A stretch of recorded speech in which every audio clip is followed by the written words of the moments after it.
I still remember in 80s,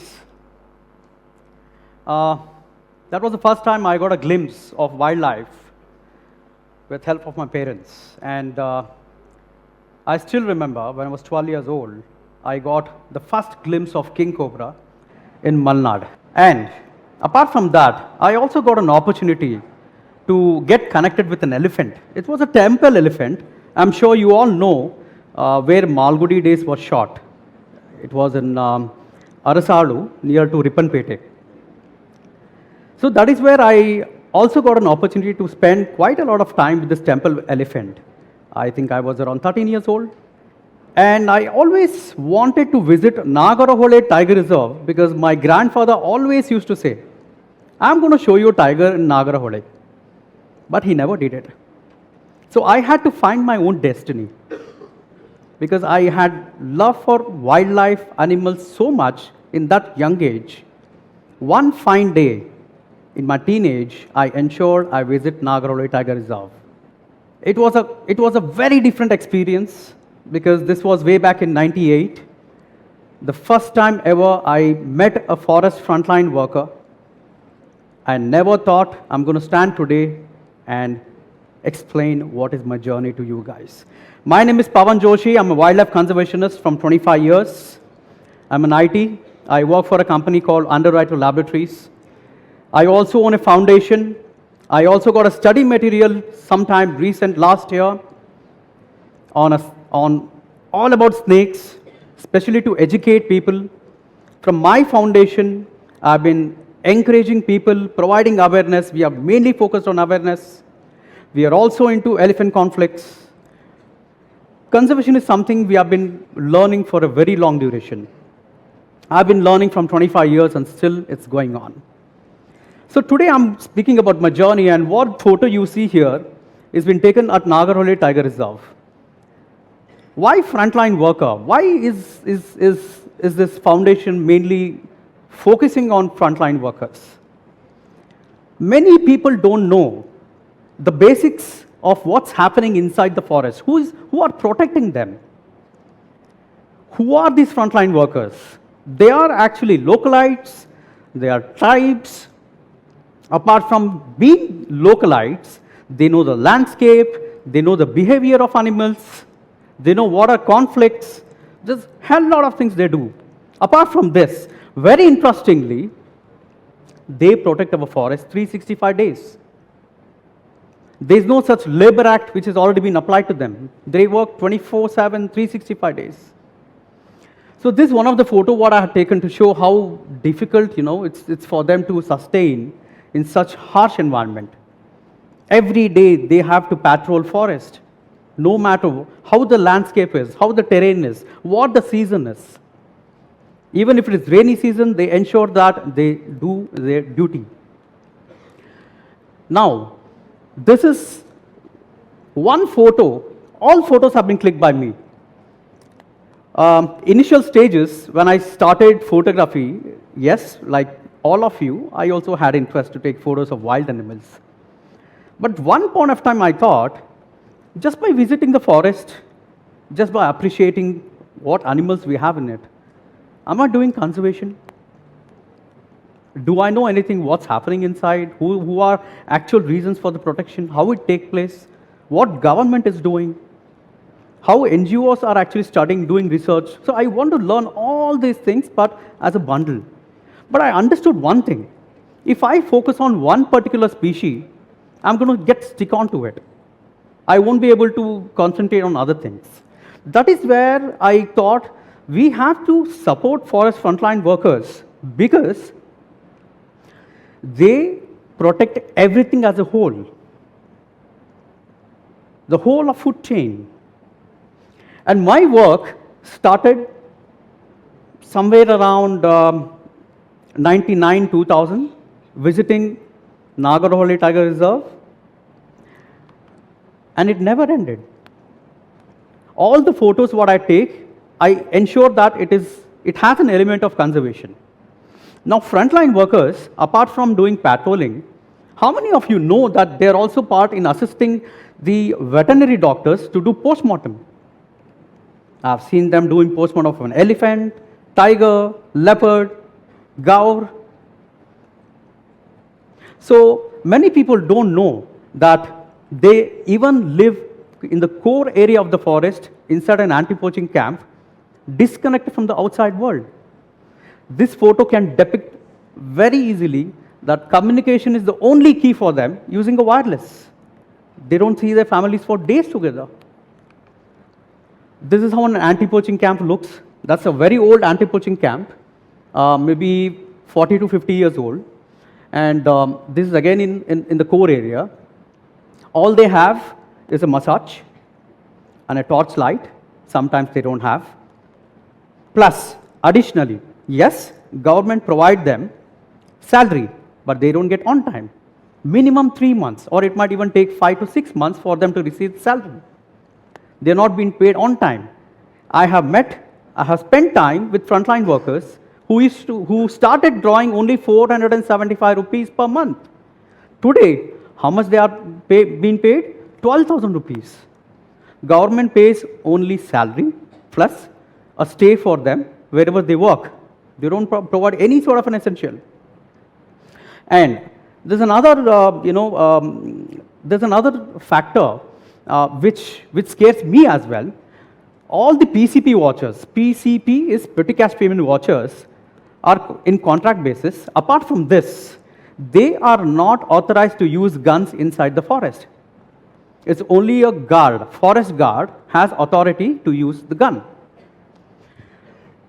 They are surrounded with wild animals. They are not protecting our forest only inside, even outside. That is a major challenge where elephant conflicts and man-animal conflicts exist.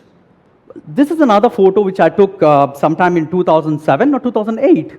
This photo clearly shows how difficult it is where they are in a very close proximity, very near to a tiger, which has not been serrated completely.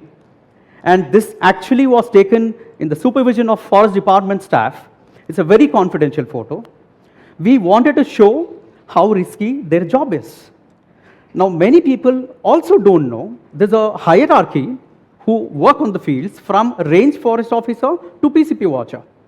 It goes like this. Above PCP watcher is the forest guard. Above forest guard is the DRFO. Above DRFO is the range forest officer. You can also see a dart which has been already darted to the tiger, and I was hardly around 15 to 20 feet when I took this photo.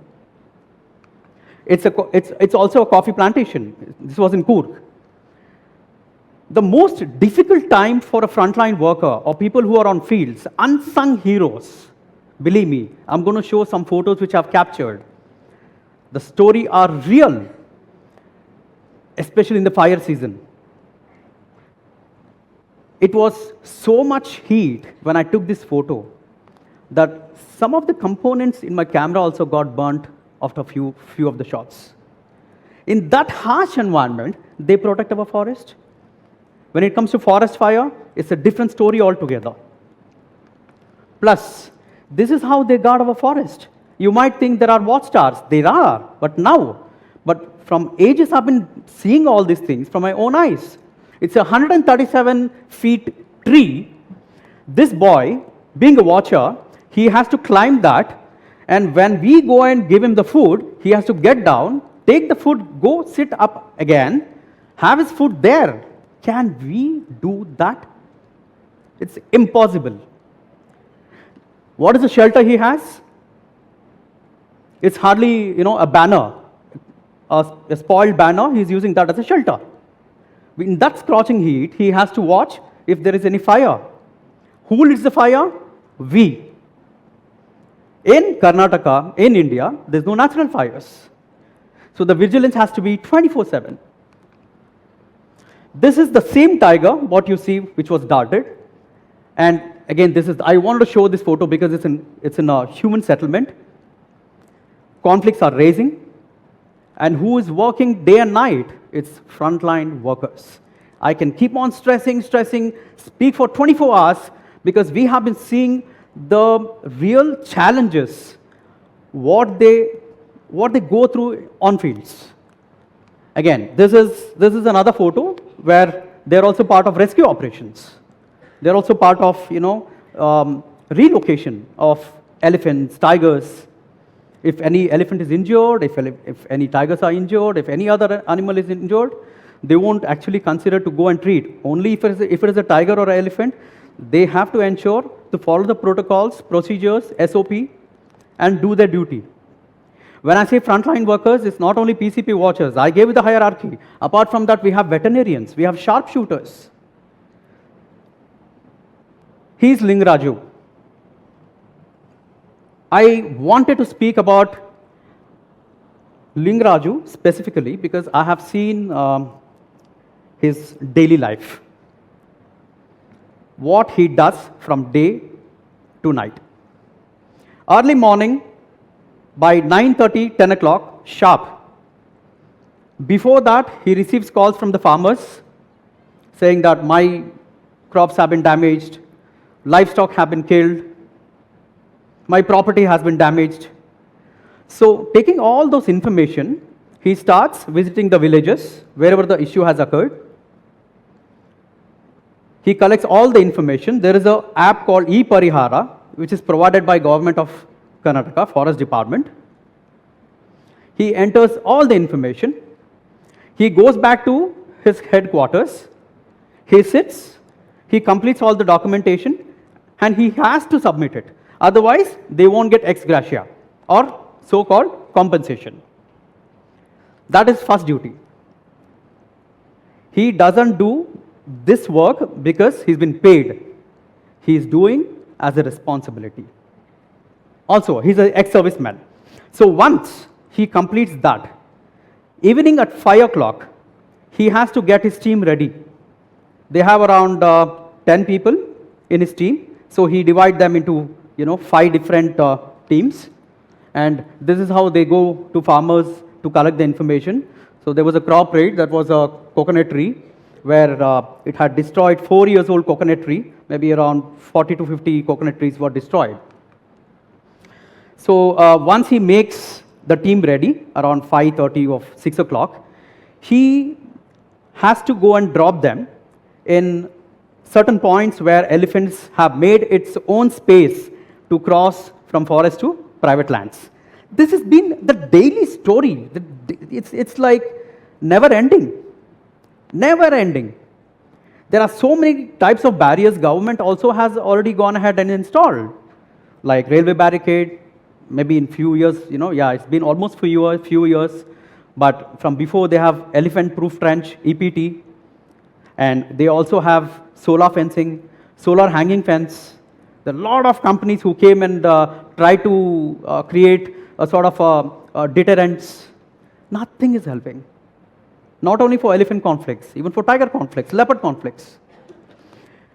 So this is how once they drop each team, 2 people in one team, they will start a campfire. Before that, they will have to ensure they have a torch. They have we call it as chapa, right? A mat. They don't have any weapon. It's the truth. They have to sit and watch till morning 3 a.m. Till 3 a.m. We don't know who's going to call, what will happen, what time one person is going to call and say, okay, there's some serious situation has taken place, or an elephant has killed another person. There's no time at all. They have to be vigilant day out, day and night. Now, we need to understand and take something out of this.